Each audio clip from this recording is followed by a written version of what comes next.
Section 1. You will hear a telephone conversation between an owner of a restaurant and a customer who is calling to find out information about food and prices at the restaurant. First, you have some time to look at questions 1 to 3. Now we shall begin. You should answer the questions as you listen, because you will not hear the recording a second time. Listen carefully and answer questions 1 to 3. Hello, Bellucci's restaurant. Sam speaking. How may I help you? Hi, my name's David Marsden, and I'm calling to ask about the offers I saw on the website for your restaurant. I'm thinking about organising a party for a friend's birthday. Yes, Mr. Marsden. What information would you like to know? You can call me David. Okay, great. So, David, what can I help you with? Well, first of all, I wanted to know if the 50% offer that you have on for certain dishes is valid for weeknights as well as on the weekend. The party may take place during the week, you see. Well, there are many dishes that are 50% off on weekends, and only a small number of dishes are 50% off during the week. For example, the spaghetti bolognese is 50% off on whatever day you come in during this month, and lasagnas and steaks are 50% off on our most busy days, which are Saturday and Sunday. Would you be able to do a discount on the lasagnas if there was a large group of people coming in during the week? We can only do a 25% discount, but we can do a 50% discount for large groups on any dessert you have with the lasagna. Well, that sounds like a good deal. There are many other offers that we have on at the moment as well. What about drinks? Are there any discounts on drinks? Yes, of course. For every 3 bottles of house red or white wine ordered, you will get a bottle free. So that is 4 bottles of wine for only about £25. If you order 2 bottles of champagne, you will get half a bottle free of charge as well. That sounds like a really good offer. Which house wine do you stock? Most restaurants have French house wine and sometimes Spanish, but I think most of my friends will want to drink Italian wine. We normally serve French as the house wine, but we will be able to find a nice Italian one instead if you prefer. That would be great. What about champagne? We will probably order at least 2 really good bottles. How much would a good bottle cost?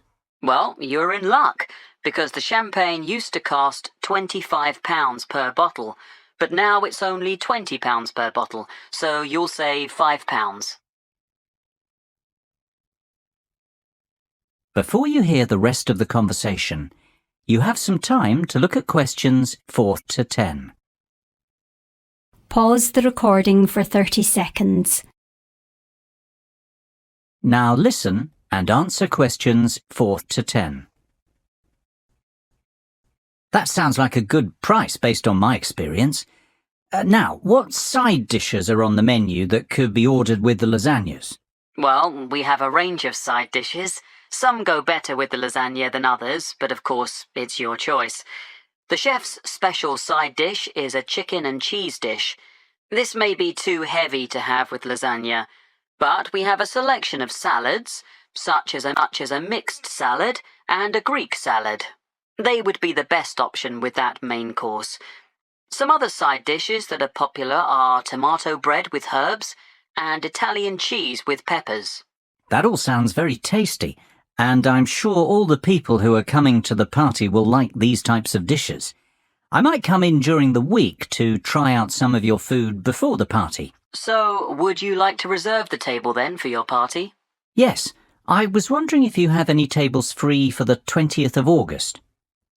I'm afraid we are all booked up on that date, but we can reserve a table for you for the week after, on the 27th of August. Is that okay? Yes, that will be fine. How many people will there be? 15. Can we have the table for 7 o'clock on that evening? Yes, that can be arranged. Please, can I take your phone number for the booking? Yes, it's 01445 333 6451. Okay, that's great. Can I also take your email address to send you information about the restaurant and update you about offers and evening entertainment? Sure. It's david.hamill@worthing.com. david.hamill@worthing.com. Great. Well, I think that's all I need for the moment. We'll be in touch closer to the date when you'll be coming to the restaurant. If you want to ask anything or order anything special, we can cater for most requests. Yes, that would be good, as I'm sure I'll think of something. Bye-bye, David. Speak soon. That is the end of section 1. You now have half. Pause the recording for 30 seconds. Now turn to section 2.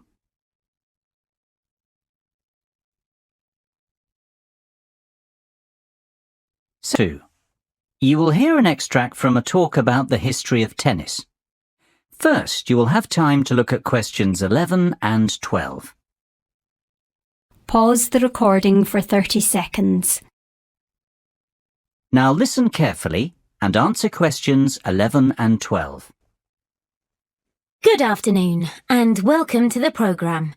Today we have a special programme about the history of tennis in this country, and we also have Steve Mackay in the studio, the all-time great British tennis player, to give us the lowdown on some interesting facts about the sport and other great tennis players. Steve, obviously tennis is one of the most popular sports broadcast on TV today. Can you tell us about the early days of tennis? Well, the medieval form of tennis is known as real tennis and eventually became lawn tennis, which is what we know today. Real tennis changed over 3 centuries from an earlier ball game played around the 12th century in France.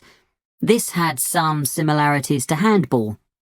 People would hit a ball with a bare hand and later with a glove. People say this game was played by monks in monasteries. By the 16th century, the glove had become a racket. Real tennis spread in popularity throughout royalty in Europe and was the most popular in the 16th century. Before you hear the rest of the conversation, you have some time to look at questions 13 to 20. Pause the recording for 30 seconds. Now listen and answer questions 13 to 20. It's amazing how the sport has changed then over time, and how technology has helped to advance it with the state-of-the-art tennis rackets that we have today. So, what about the players who will go down in history as the best at this sport? Who do you think will be remembered on the Wall of Fame? Well, obviously I have many favourites, and all tennis players have different styles and will be remembered for different aspects of their game. The first player, though, that has to be mentioned is the great Bjorn Borg. He will go down in history due to the fact that he won 11 Grand Slam singles titles between 1974 and 1981, 5 at Wimbledon and 6 at the French Open. Born in '56 in Sweden, Borg became the youngest winner of the Italian Championship just before his 18th birthday, and 2 weeks later, he was the youngest winner of the French Championship. Borg is the only player in the Open era to have won both Wimbledon and the French Open in the same year more than once. Another very important tennis player is Boris Becker. He was born in 1967 in Lyman, West Germany, and he is a 6-time Grand Slam singles champion. Since he retired in 1999 from the professional tour, media work and his personal life have kept him in the headlines. An interesting aspect of his career is the fact that he was the youngest ever male Grand Slam singles champion, winning Wimbledon at 17 years, 7 months. Moving on to our next great player, we have Pete Sampras.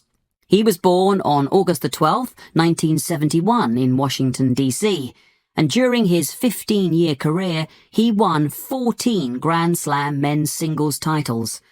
His flair for the game was evident at age 3 when he discovered a tennis racket in the basement of his home and spent hours hitting balls against the wall. His parents are of Greek origin. He has given some truly unforgettable performances on the court over the years. The final player I will mention is the great Andre Agassi. He was born on April the 29th in 1970 in Las Vegas, Nevada.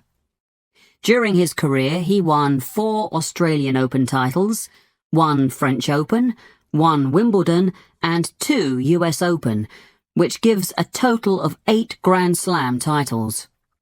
An interesting aspect of his career was that he turned professional at the age of 16, and his first tournament was in La Quinta, California. He won his first match against John Austin 6-4, 6-2, but then lost his second match to Mats Wilander 6-1, 6-1. By the end of the year, Agassi was ranked world number 91. These players really have achieved a great amount in their lives, and they will be talked about for years to come, especially when the Wimbledon Championships come round in June. Steve, which one is your ultimate favourite? Oh, I just can't answer that. They all evoke great memories in the world of tennis, and they have all contributed so much to the game. Their names will always be inscribed on the wall of champions. That is the end of section 2. You now have half a minute to check your answers. Pause the recording for 30 seconds.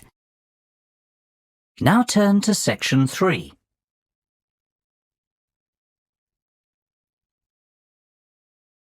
Section 3.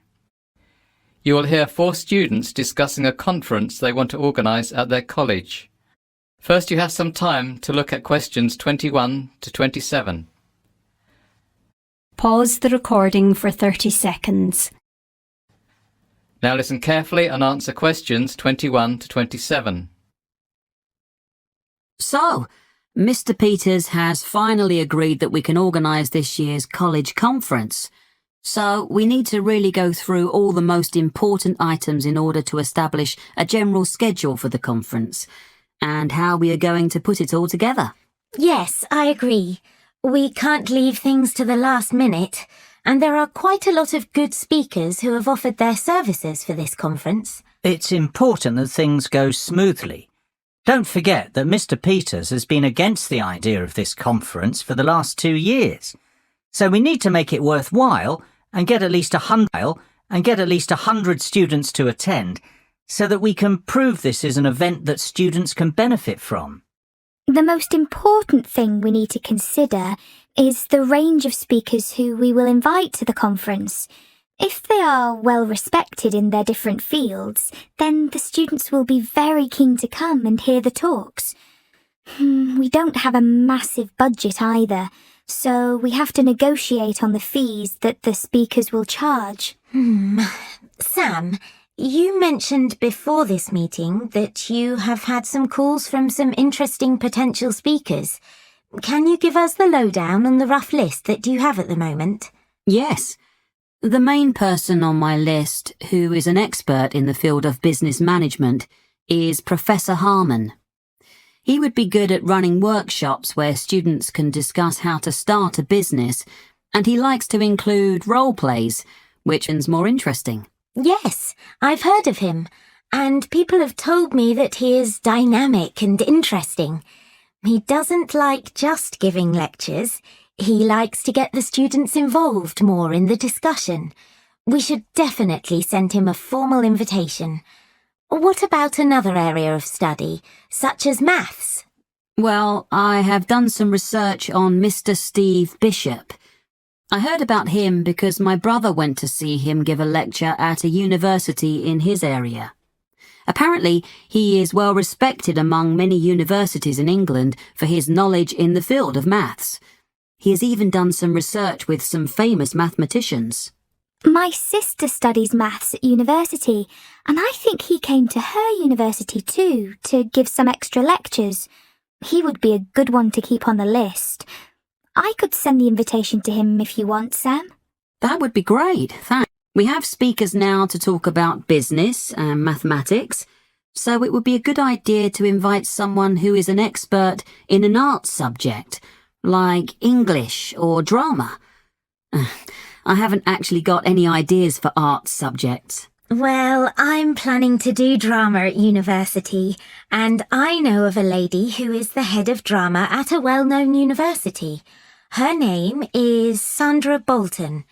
She would give some drama seminars where students can discuss aspects of theatre and production in smaller groups. I also know a professor called Mr. Max Wallington. He is a professor of English literature, and he would come and give a lecture about Shakespeare. I'll send invitations to Miss Bolton and Mr. Wallington then. Great! That's 2 art subjects covered then. The final main subject area we need to think about is science.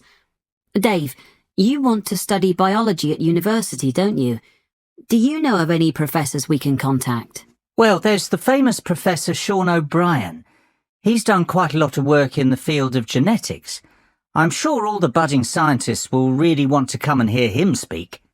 As well as this, there's the mad scientist Jeff O'Hara, who is very knowledgeable about Albert Einstein, and he can come and talk about his famous theories.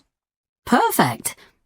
Now that we have some speakers in mind to cover the main areas of study, we need to think about the administration and organisation of the conference. To start with, we need to send the invitations out to all the speakers we have agreed on school-headed paper. Kate, Lucy and I will take care of that. Dave, would you be able to contact a photographer to come and take pictures for the newsletter that will be printed after the conference? Yes, I know a good photographer who's come to the college for some other events. I will contact him as his photos were of really good quality. Lucy, would you be able to order the food and drinks? Which caterers do you think we should use? We don't want to spend too much money. We have about £400 to cover food and drink for 100 students. We need a selection of finger food and soft drinks. I will contact Flying Fish. They're quite cheap and they will do some discounts for us, as we've used them before at the college. Don't worry, Sam. I'll sort all that out. Excellent. We've covered a lot for today. I will book the main college hall and rooms 10, 11, 12 and 13 this week. I think we need to have about 2 more meetings before the conference. The next one we'll schedule for Wednesday the 6th of June. The 6th of June. Can everyone do that, or would Thursday the 7th of June be better? The first date you said is fine with me. Me too. Yes, that's fine with me as well. Before you hear the rest of the discussion, you have some time to look at questions 28 to 30. Pause the recording for 30 seconds. Now listen and answer questions 28 to 30. Last thing to mention before we finish up for today is some things that Mr. Peters, our lovely headmaster, has said. As we said at the beginning, he hasn't been so enthusiastic about this conference, and he has given us some rules we have to stick to during the conference. I've made a photocopy of them for everyone. I think we should just go through them now to get them out of the way. Good idea. Well, the first thing Mr. Peters said is that we have to make a record of the students who attend the conference, as he wants those figures after the event to check that the money he gave us to organise it was worth it. He also wants to know which subject each of the students who attended is going to study at university, to show that we have provided suitable speakers at the conference. He said that he doesn't mind how many speakers we invite, as long as the lectures are well attended. The last requirement was that we help organise the travel arrangements for the speakers. We can discuss the details of this in the next meeting. That all sounds fairly easy to manage. Did Mr. Peters not say anything about tidying up the hall and the rooms after? I would have thought that he would have said something about that. That wasn't something on the list. I could check with him, but the cleaners who clean the college on a regular basis might tidy everything up. They would just have to be paid a bit more. I don't think the conference will produce too much mess anyway. It would be good to get some help with all that anyway. Yes. So, that's everything then. Let's go for lunch now. I'm starving. We can speak about the next lot of things at the next meeting.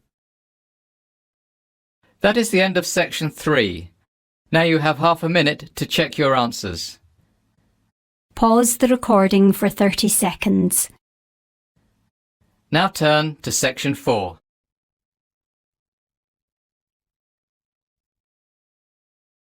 So, you will hear part of a lecture about healthy eating. First, you have some time to look at questions 31 to 40. Pause the recording for 1 minute. Now listen carefully and answer questions 31 to 40.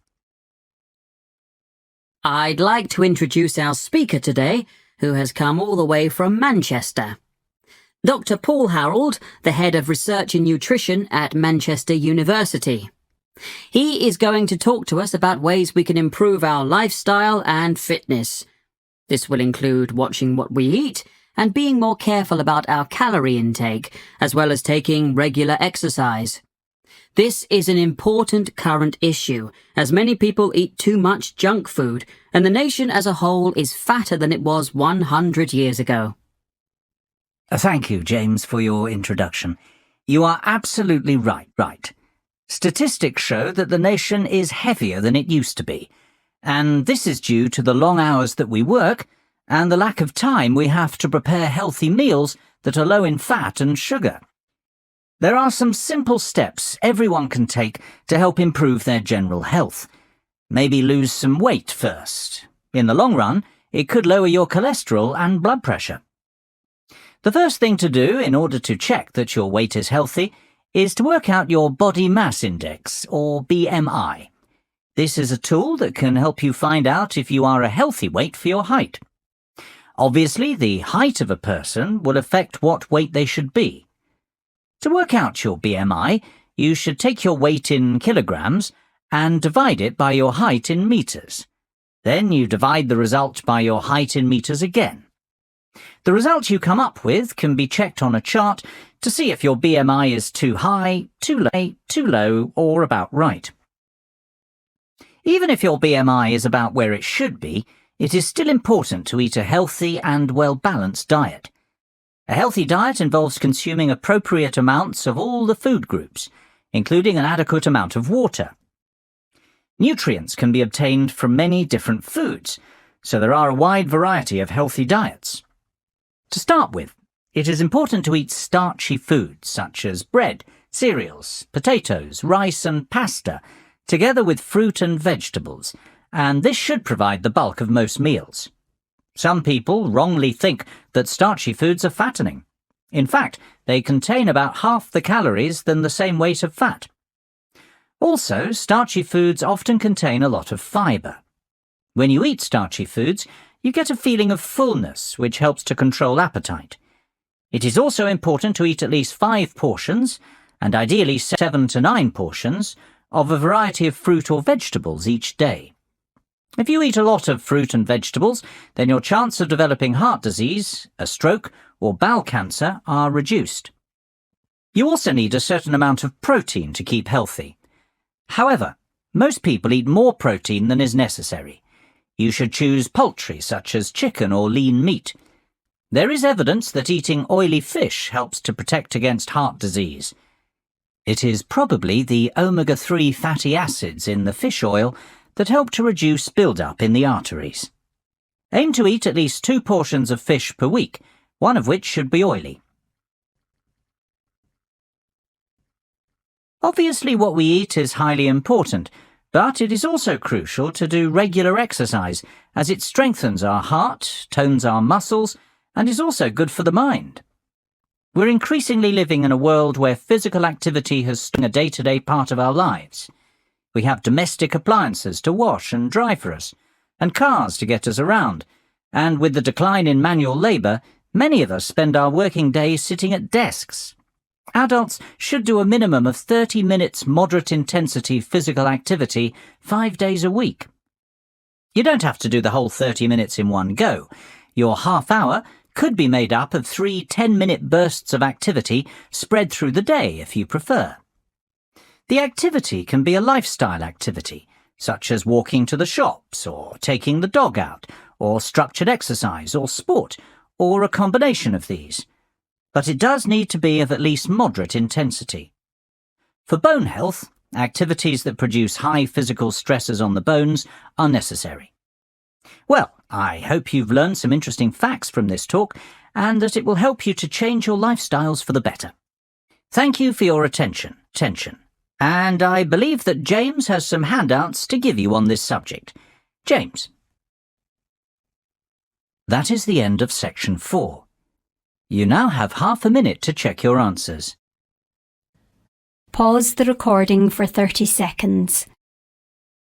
That is the end of the listening test. In the IELTS test, you would now have 10 minutes to transfer your answers to the listening answer sheet.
Thanks for watching. Here are other 2 videos. You can watch them as well. And if you haven't yet subscribed my channel, please subscribe it and hit the bell icon for my upcoming videos, and share these all videos among your friends.